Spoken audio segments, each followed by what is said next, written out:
Yeah. Please tell me that I can't, that I won't, that I fail, that I'll never make it out, yeah.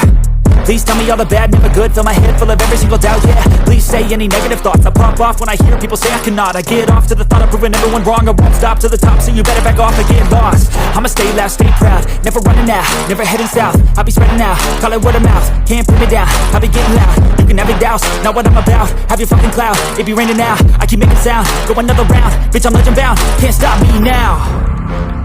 You don't wanna fuck with me, a slow burn like a disease.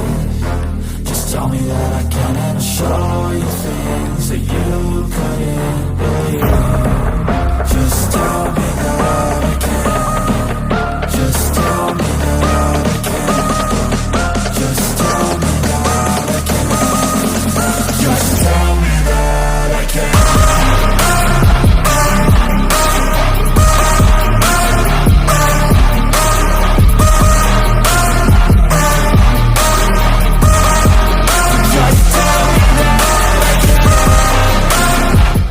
A full circle journey, one powerful statement.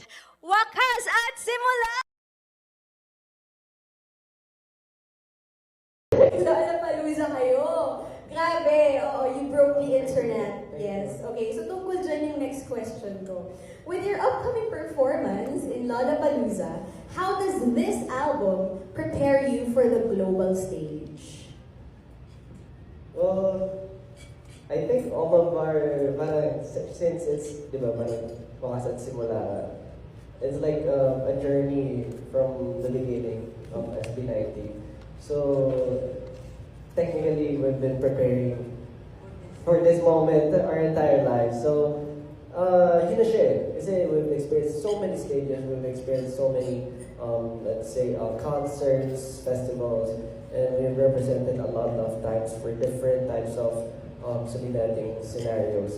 And through that, and through this album, siguro mas masasabi namin ngayon na we're not afraid of anything. We're more confident when it comes to presenting the Filipino talent and of course P-pop. And just to touch on that, speaking of your to perform here, and also how are you preparing for this performance?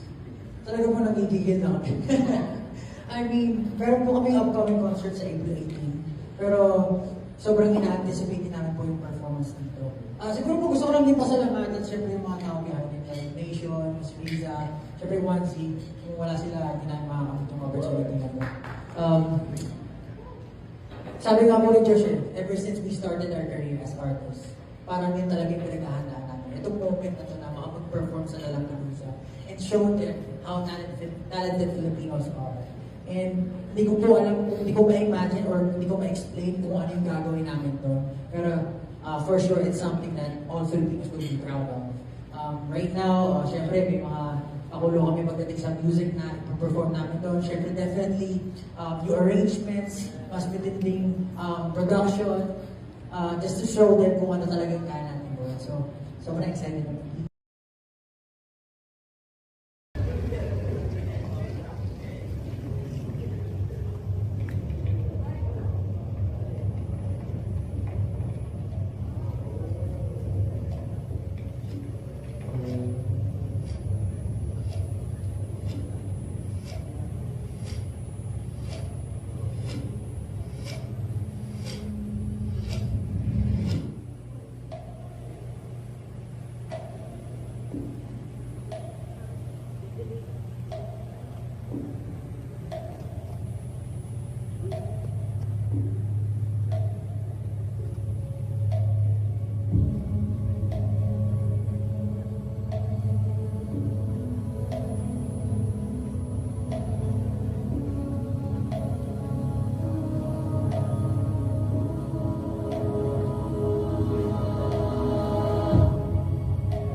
Tracks, a full circle journey, one powerful statement.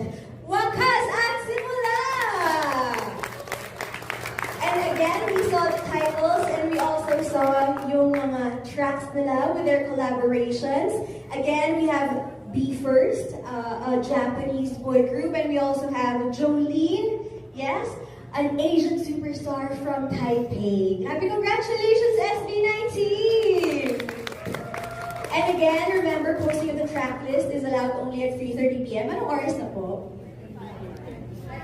3:25? Hi! 5 minutes na lang. Okay. No snippets before 3:30, no geotagging, and no full song sharing at any time. And guys, you may now proceed to the center of the stage because media friends, this is your moment! Let's have SB19 center stage for the official photo opportunity.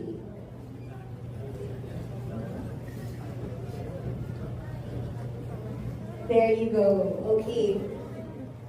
Congratulations once again.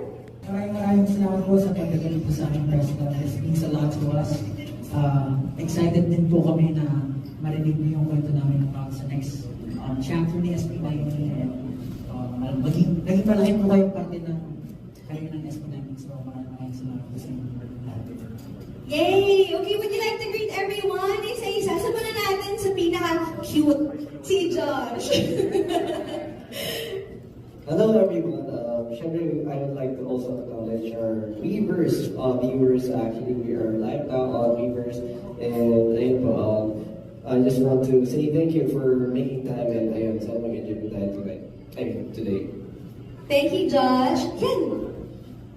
Magandang araw po sa lahat. Ako po si Ken. Sa lahat po ng nanonood sa Weverse, hello po sa inyong lahat. And sa lahat po nandito ngayon, magandang araw po sa inyo. Good afternoon to everyone. My name is Justin, and let's enjoy kung ano man yung may kikwento namin today. And thank you for having me. Thanks, Justin. Stella?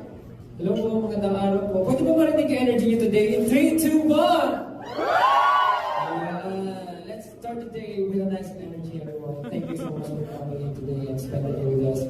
Thank you. Sana po mag-enjoy kayo sa maririnig at mga makikita niyo po for today. Welcome po. Thank you very much. And with that, please take your seats, everyone, gentlemen. Thank you, thank you. And now that we've heard from SB19 themselves, and honestly, we've felt the heart behind Wakas at Simula, let's take a moment to really sit with what this album represents. So now let's dive deeper into the stories behind the music, the process, and the journey that brought this album to life. Okay, so let's begin with a few questions. Hello, guys! Gusto naman? Okay. So simulan natin, syempre, dun sa title. Diba? What does Wakas at Simula mean to SB19 personally?